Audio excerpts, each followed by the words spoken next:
Hi again, and welcome to the fifth lecture in the Galaxies course. This one is going to be in 3 parts, and I have put each one of these parts into its own separate video. This first one is going to be about what the interstellar medium is made of, its main constituent ingredients. The second one is going to be about how ISM conditions such as its density can affect star formation in the galaxy. And the last one, we're going to be establishing some fundamentals of ISM kinematics with a particular emphasis on rotation curves of disk galaxies.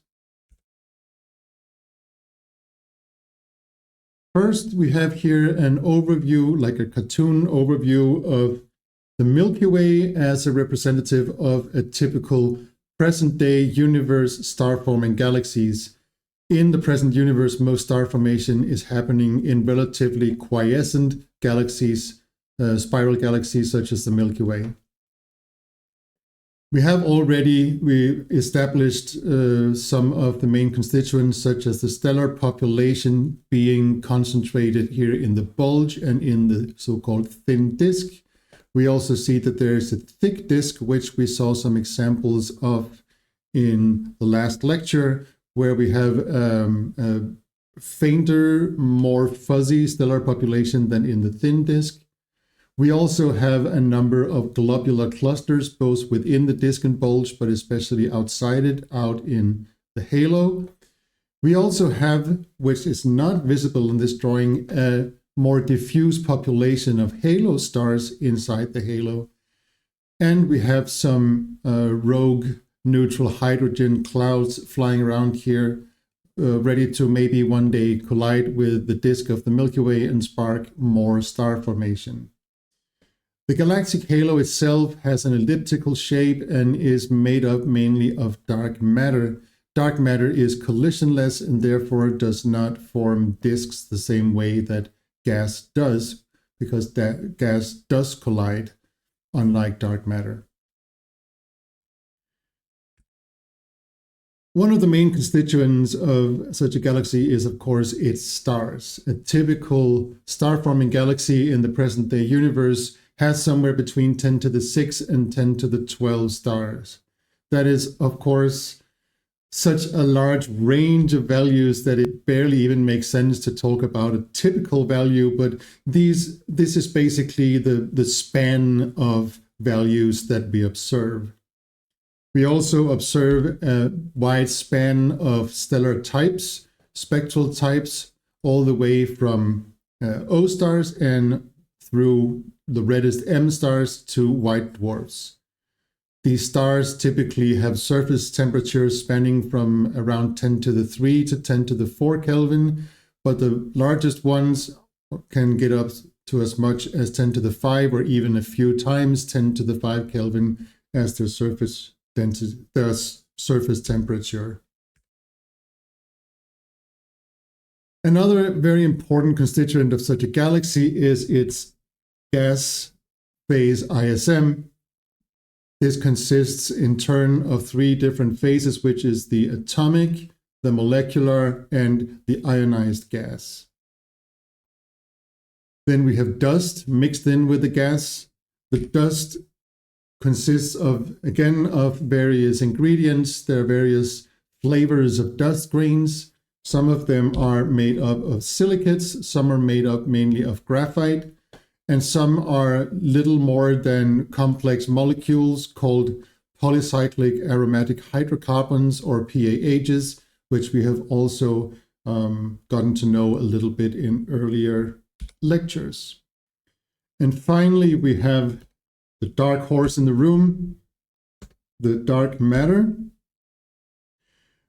which we don't really know what it is. We don't know what it is made up of. We know that it is there from its gravitational influence, its gravitational effect on all the other constituents of a galaxy, but we don't know what it is and where it comes from. In one of the earlier lectures, I showed a figure very much like this, where we saw observations of galaxies in a number of different wavelengths. That figure was mainly there to represent how a galaxy can look very different in very different wavelengths. This figure here is very similar, except here the wavelengths are shown specifically to trace different components of a galaxy, different phases of a galaxy. You will see that we up here to the left have the stars shown in optical continuum light. You can see that this is probably an SC or maybe an SD type galaxy. It has a little bulge, but it's not very prominent. It has these very large and pretty spiral arms that are quite loosely wound. And it is hard to see if it might have something resembling a bar here. It may or may not, I'm not entirely sure. But if it has one, it is not very strong. So maybe an intermediate type galaxy, who knows?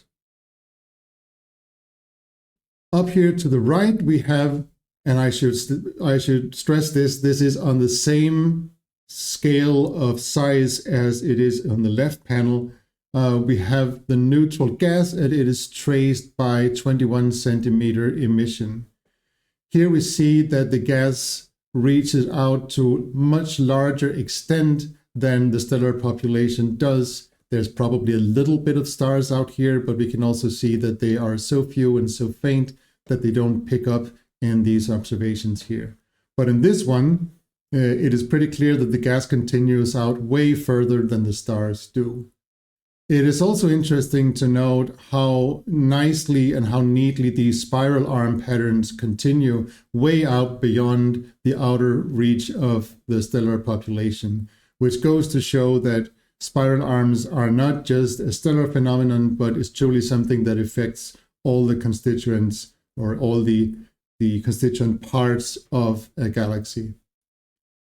Down here to the left, on a slightly smaller physical scale, we see the galaxy as observed in ionized gas. An ionized gas, as we shall come back to later, is mainly in spiral galaxies concentrated in so-called H2 regions, these dense and hot ionized regions around where we have large assemblies of young, massive, and hot stars. So it should come as no surprise that this ionized gas is mainly concentrated in the spiral arms. It is almost like this is the same picture as the one of the stars up here, but taken at higher contrast. We see that there is more gas in the spiral arms, and there is almost none in between them, outside them, apart maybe from in the very center of the galaxy. In the bottom center here, we have the same galaxy seen in dust emission in the infrared. Here we see that we also have very prominent spiral arms, which should come as no surprise given that dust is a byproduct of star formation. But also we can see that there is also dust outside of the star forming regions. There is a more diffuse component of dust that is mixed into the more general ISM of the galaxy. And this trend continues even more when we go to the molecular gas in this image over here to the right. We can see still that the spiral arms and the star-forming regions are somewhat more prominent in molecular gas, which again should come as no surprise, right? Because stars cannot form if there is no molecular gas. Stars form from the most massive and densest and coldest assemblies of molecular gas. So we would also expect to find more molecular gas where there's star formation happening. But you can also see that this image is even more smooth compared to the ionized gas than the dust is. So there is definitely there's definitely a component of molecular gas in many places that are not star forming. Probably this gas is simply just not dense enough to trigger star formation at this point. But moving on to the various components of the interstellar medium itself. The ISM consists mainly of hydrogen gas in the three phases that I mentioned before: atomic, molecular, and ionized. But it also contains other elements, helium being the most common of them, but also all the other ones. The ISM also consists of dust grains and of larger molecules, of which, as I've said before, the PAHs are some of the most important and most prominent ones in our observations. But also other semi-complex organic molecules are present in the ISM of the Milky Way and probably of other galaxies as well. The cold and molecular gas we can trace mainly in radio waves. The atomic hydrogen we can trace, as I mentioned before, with the 21 centimeter emission line from atomic hydrogen. And when it comes to molecular gas, we can trace it mainly from rotational and vibrational molecular lines in the far infrared or radio waves as well, coming either from H2 molecules or carbon monoxide molecules at temperatures up to around 100 Kelvin, but oftentimes a good deal lower than that. Then there's dust, and the dust grains, as mentioned before, can be made up of many things, but some of the most important species are the ones made of silicates, which can be up to about 1 micron in size. And then there are the ones made of graphite, which can be much, much smaller, typically around 100 angstrom in size, which is about 1% of a micron. And then we have PAH molecules, which are even smaller, made up of only like order of magnitude 100 to a couple of hundred atoms, each one of them tops. The temperatures of the dust vary a lot, of course. We often see it at typical temperatures between 20 to 100 Kelvin. But of course, dust is also present, for example, in very hot ionized H2 regions. And there the dust, along with the gas, of course, has a much higher temperature than that. And finally, we have the ionized gas, which we can find either in H2 regions or in the so-called diffuse warm gas.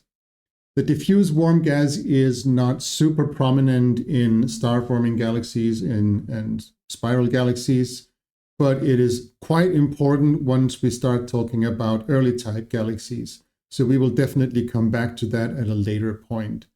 But in star-forming galaxies, the most prominent presence of ionized gas is in H2 regions. H2 regions are the often quite dense ionized bubbles of gas surrounding assemblies of very young and very hot stars, often in the regions of stellar nurseries. And these can be traced either by recombination line emission from H2 regions. What this means is that as these young stars are ionizing a region around them, if their emission is hot and intense enough, they can ionize the whole thing around them, and then there's basically no neutral gas surrounding them. But more typically, what they will do is that they will ionize a bubble inside a larger gas system of atomic hydrogen, and at the boundary of this bubble, we will have a layer where there is an equilibrium between the photoionization of hydrogen atoms and the recombination of electrons and protons into neutral hydrogen atoms, which will happen approximately at the same rate. And when that happens, when these atoms recombine, they will of course not typically recombine directly to the ground state of energy in that atom, but the electrons will recombine into an excited state in the atom, and then they will cascade, as it's called, down to the ground state through a number of transitions between energy levels. And each of these transitions will happen under the emission of a photon of a wavelength that corresponds to the difference in energy between these two levels. And that is why we have these quite narrow, quite sharp emission lines coming from recombination regions in the surroundings of H2 regions. Here is a picture of a map of atomic gas, atomic hydrogen in the Milky Way. What we can see here is an all-sky map of atomic hydrogen in a so-called Mulvide projection, which is basically a way to project the entire surrounding sphere of sky onto a flat map. And what we can see is very prominent is that almost all the gas is concentrated in this flat, thin disk in the middle plane. And we can also see, if we squint, there's these two little blips down here. This is the neutral interstellar medium of the two Magellanic Clouds, which are satellite galaxies of the Milky Way.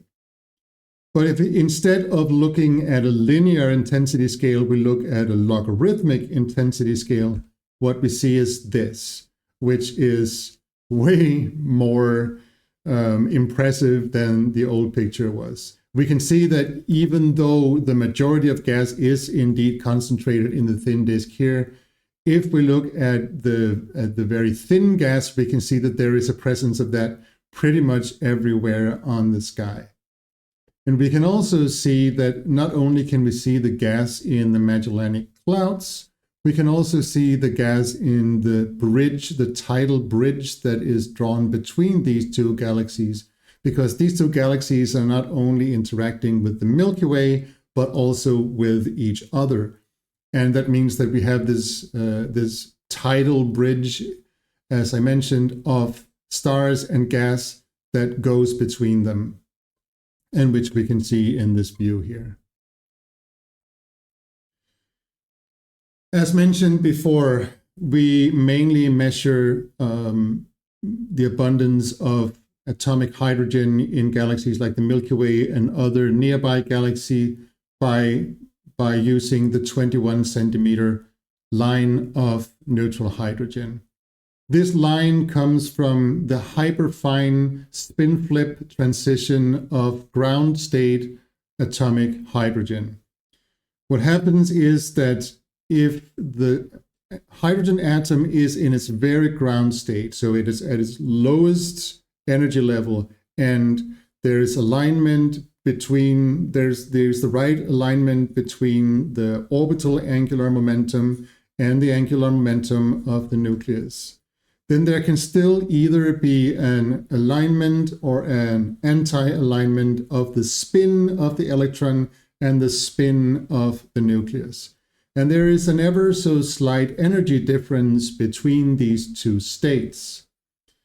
And so once after a very, very long time, the transition has a typical lifetime of around 10 to the 7 years. An electron in this configuration here might finally decide to decay down to the absolute ground state, which is the up-down state, the anti-aligned state. And when it does so under, of course, the emission of a photon. And that photon is corresponding to the very minute energy difference between these two states, which again corresponds, of course, to a very long wavelength of 21 centimeter. But even though this emission has a very low energy, it also comes from a very, very large population of atoms.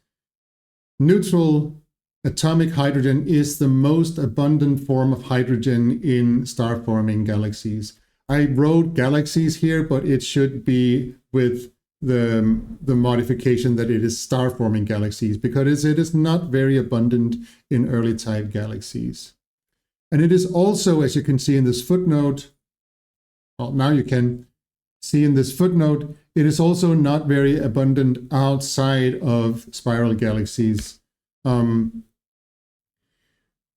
Only about 0.1% or about 1 part in 1,000 of the hydrogen in the universe is actually neutral. The rest is ionized. So on a cosmic scale, on the very largest scale, you can say that the universe is almost completely ionized.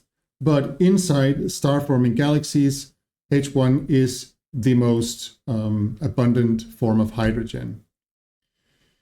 H1 is also optically thin, which means that because there is a very, very small chance of absorption of such a photon in neutral hydrogen, we can basically know that once we have counted the number of photons we have received from a hydrogen gas system, we can also use that to infer the number of atoms present in that gas, and thereby its gas mass.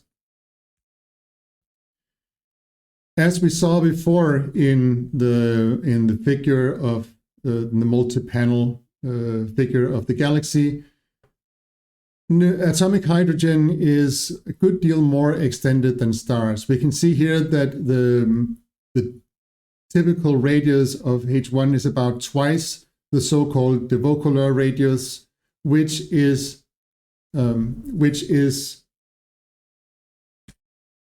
defined as the radius at which the surface brightness in the blue band dips below the 25th magnitude per arc second.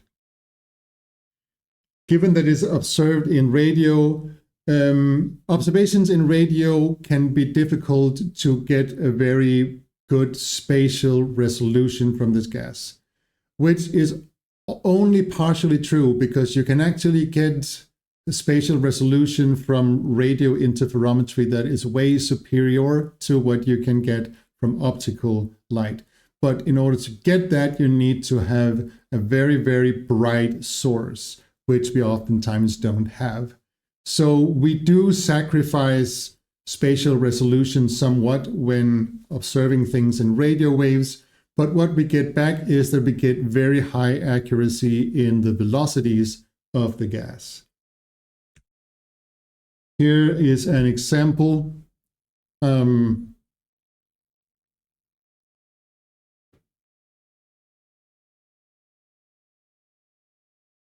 Here is, as an example, a group of galaxies centered around the spiral galaxy M81. You can see when we look at it in starlight that it looks like there's just kind of randomly a few other galaxies that just happen to be hanging around the same neighborhood as this one. But when we look at the maps of atomic hydrogen, we can see that there's actually these long tidal bridges of gas going from one galaxy to the other, telling us that these are all to a certain degree interacting with each other and under the influence of each other's gravity. We can also see, I think, very beautiful example of how, again, the atomic hydrogen is way more extended, for example, here, than the corresponding stellar population in the same galaxy. If we go a little bit closer, here we have the same galaxy up close. We can see that it is a galaxy with neatly and relatively tightly wound spiral arms and a quite prominent bulge, which tells us that it is probably one of the earlier types of spiral galaxy, maybe an SA or an SB. But if we look at it in cold gas in 21 centimeters, we can see that the gas up close follows the spiral arms quite well, as we should no longer be surprised to find, but also that in the bulge in the center, there is basically no cold gas. So this is just another example of these bulges actually to quite a strong extent resembling mini elliptical galaxies sitting in the center of spiral galaxies.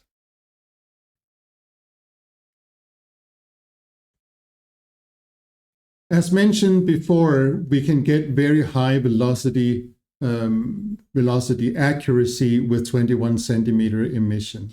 And we can use this to create very high resolution, very high accuracy radio channel maps. What we do is basically we can chop up the imaging in the radio data cube into little slices of wavelengths, and then we can interpret these slices of wavelengths as corresponding to a certain Doppler shift from the average velocity of this galaxy. That means that if we start over here, we have the most blue shifted, so that is gas that is coming towards us, and then we move through the various panels like this, and we see that it changes its shape into first something resembling a ring or an arc, which then straightens out and becomes an almost straight line, which then folds together to an arc and finally a ring in the opposite direction, or maybe not really a ring, but a ring-like thing, and eventually turns into a point in the opposite end of the galaxy from what we saw in the beginning at the very most redshifted velocities. The molecular gas is also important because, as mentioned before, stars form in the densest regions of the ISM, and this is where we have these giant cold molecular clouds. So if we want to know about star formation, if we want to be able to trace star formation in a meaningful way, we want to be able to trace molecular clouds and molecular gas. These molecular clouds are, as we have touched on before, mainly made of H2 molecules, and these clouds have masses of typically 10 to the 5, 10 to the 6, but sometimes up to 10 to the 7 solar masses. And they are very cold with characteristic temperatures of down to maybe 10 Kelvin. And this poses a little bit of a problem for us because molecular hydrogen is almost impossible to detect as such low temperatures. They just don't really emit anything at these temperatures. So if we want to be able to trace these clouds, we need to look for molecules that are also present in sufficient amounts in these clouds that do emit something even at low temperature. And there are a few different molecules we can use, but one very popular tracer is carbon monoxide molecules, which are also mixed in to most molecular hydrogen clouds. So we use these, and then we simply assume that there is a given ratio that is called XCO of H2 to CO molecules. So given that CO is also optically thin, we can also use this emission to basically count the number of molecules that are in a cloud. And then we can multiply that number by the value of this coefficient CO to find a number of hydrogen molecules in the same cloud. And this number, XCO, is usually around 2 times 10 to the 20, but this is a number that is not set in stone. This is a number that varies and always needs to be calibrated and guessed at and estimated given our general body of knowledge about the conditions and the properties of the gas clouds we are looking at to get the best possible estimate. Because we cannot just plug this number in and then call it a day. But this is a typical number that should give us the right order of magnitude, at least, of these estimates. As an example, we can here take a look at CO emission in the galaxy M74. We can see here that the CO emission indeed does follow the spiral arms, the edges where we expect to see the majority of the star formation happening exactly as we would have expected. And in the right panel, we can see the same galaxy, but overlaid with Hubble Space Telescope observations of the same galaxy in the blue and optical light. And we can see, right, that the stars in this galaxy quite neatly follow the spiral arms as they were defined by the wave patterns in the molecular clouds as well. So this just goes to show that it seems to work the way that we believed it worked. And that's always nice, of course. Finally, as the third main constituent of the ISM in a spiral galaxy, we have the ionized gas. The ionized gas is, as I mentioned before, found either in H2 regions or in warm diffuse gas. But in star-forming galaxies, the warm diffuse gas is not super prominent, at least not compared to the H2 regions, which are far more prominent than the diffuse gas. And as I said before, the H2 regions are regions of ionized gas near the most massive stars. The most massive stars are often found in clumps, and these clumps can emit quite extreme amounts of very energetic, very hot ionizing radiation, which then manages to ionize a cloud, a bubble around them inside larger clouds of neutral atomic hydrogen. The size of the H2 region, as I hinted at before, depends on the number of ionizing photons which are present or which are emitted from the stars in the center, which in turn depends on the number and average age of stars in the region. And then as the atoms recombine, the electrons cascade down to the ground state and lead to this emission from these recombination lines that I mentioned before, such as the Lyman series, most prominently Lyman alpha, and the Balmer series, which for some reason is denoted by the letter H. Most prominently H alpha or H beta, but also a bunch of other lines. And there are other such series of lines with each their new energy level of the electron as their lower state. So there's the Paschen series, the Brackett series, the Pfund series, and so on. But on top of these recombination lines, we actually also have very strong emission from so-called forbidden lines from collisionally excited atoms, collisionally excited ions, most prominently, but not only from oxygen, be it either singly ionized or doubly ionized oxygen. So what happens there is that these lines are collisionally excited by some of the hot electrons in the ionized plasma. And what would usually happen in a high density environment would be that they would then be de-excited again by other electrons in another collision.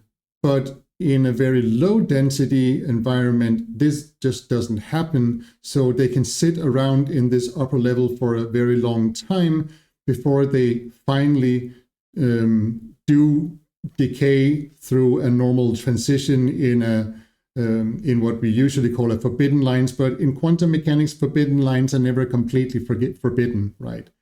So they can sit around for a very long time and then decay anyway. And what this ends up meaning is that these lines can actually be some of the absolutely strongest, most prominent emission lines that we can see in the entire universe. These lines can be so strong that they outshine the hydrogen lines, even though the amount of hydrogen in these clouds is far above the amount of oxygen. And they can even be some of the only lines that we can see in the first galaxies at the very edge of what we can see with, for example, the James Webb Space Telescope in the very, very early universe. But what does such an H2 region look like? Well, we have an example here. Here we see a very nice star-forming spiral galaxy in all its might and glory. And we can see that there is a bunch of spiral arms and a very prominent underlying older stellar population. But we can also see these very bright star-forming regions, these H2 regions here. And one of them, the one here, is zoomed into over here. And the image here on the right is taken with the Hubble Space Telescope in a narrow filter that just happened to fit snugly around this emission line. It doesn't happen to, it was designed to fit snugly around this emission line. And what that means is that the contribution to this image from stellar continuum emission is relatively faint. And where there is line emission present, that completely dominates this picture. And what we see is this very beautiful, intricate web of light from these enormous clouds of ionized and recombining atomic or ionized hydrogen, with trace amounts of, for example, oxygen that probably delivers a lot of this emission that we see here. But this is, as you can see, a quite small H2 region compared to the galaxy itself. But there are actually H2 regions out there that get so large that they get almost as large as their own host galaxies. This happens in galaxies that are going through very strong, very intense, bursty star formation episodes, such as the one that we can see here. This galaxy is called ESO 338 IGO4, and it is, by the way, a bit of a favorite here at the Galaxy Group at Stockholm University. There's quite a few researchers at Stockholm University, both senior and more junior, that have carried out various research projects about this galaxy. But what we see here is continuum from the blue or ultraviolet light, so we see mainly the clumps of the very hottest, very youngest stars in this galaxy as these white and yellow clusters. And then in the red, we see the recombination lines of hydrogen in these boundaries between the ionized regions and the surrounding neutral atomic gas. And I think this is a super fascinating picture because you can see that there are these stars that have carved out these ionizing bubbles around them. And then you can see the boundaries of these bubbles as these red walls and filaments surrounding it, giving it this overall sponge-like character when we look at it. And again, as I said before, this is not the entire galaxy, but if we look at the galaxy at longer wavelengths where we can see the older population of stars, it is not much larger than the region that we can see here. This is a galaxy that is basically one big starburst episode, which means that it is also basically one big H2 region. So these exist, and we believe that these were way more common in the early universe than they are in the present day universe. So finding a galaxy like this is a bit of a gem because it also allows us to study it and get an idea about what typical galaxies looked like in the early universe. That was the end of the first part. I will say thank you all for staying with me this long, and I will be looking forward to seeing you in the next one.